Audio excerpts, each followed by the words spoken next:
محمد سلمان دل سے پڑھیے محمد والے محمد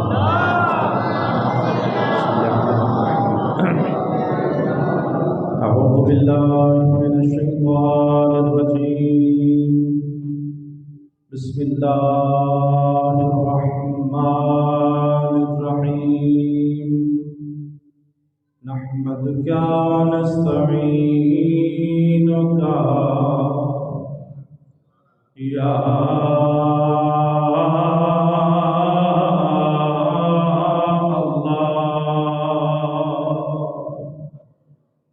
یا مقيل العثرات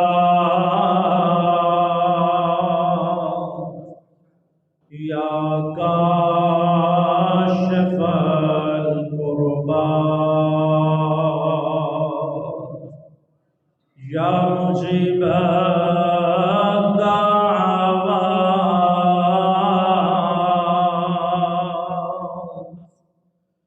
يا سامع الأصوات الحمد لله الذي جعلنا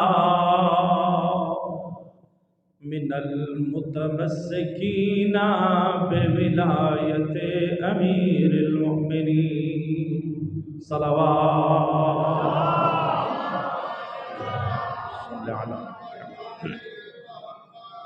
الصلاة والسلام على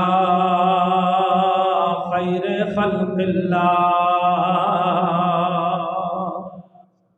خير البرية وأفضل الأنبياء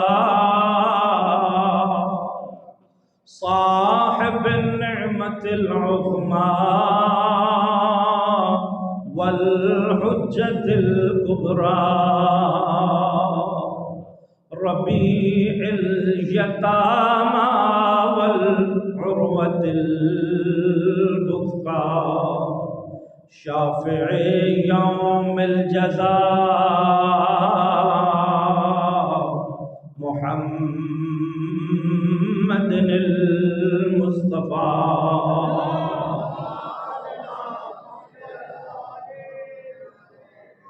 والصلاة والسلام على وزيره وابن عمه وخليفته ووارث علمه يعصوب الدين والإيمان وكلمة الرحمن وكل الإيمان أسد الله الغالب غالب على كل غالب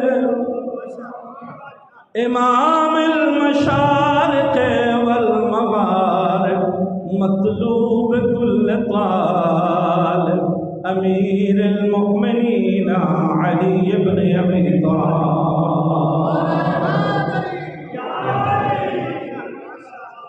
وعلى آله الأتقياء النجباء الشرفاء ولعنة الله على الأعداء أعدائهم أعداء الله بشمار فردا بعد فرد بشمار ونسلا بعد نسل بشمار أما بعد فقال الله الحكيم في القرآن الكريم بسم الله الرحمن الرحيم يوم ندعو كل أناس بإمامهم صلوات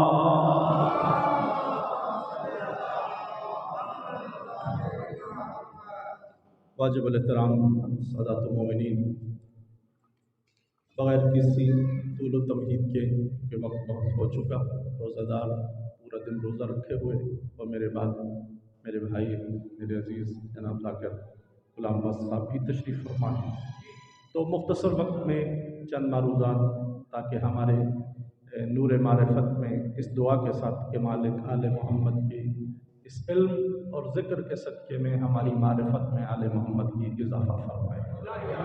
میرے بھائیوں، میرے عزیزوں، میں نے آپ کی خدمت میں قرآن کریم کی آیت کا ایک حصہ تلاوت کیا ہے۔ بچے کو یاد ہے، بس جو خیرات ہمیں نصیب ہے میں اس کے حوالے سے بات کرنا چاہتا ہوں۔ عرض یہ ہے کہ جہاں جہاں تشریف فرما ہو ایک لمحہ توجہ، تاکہ بات آگے بڑھائی جا سکے۔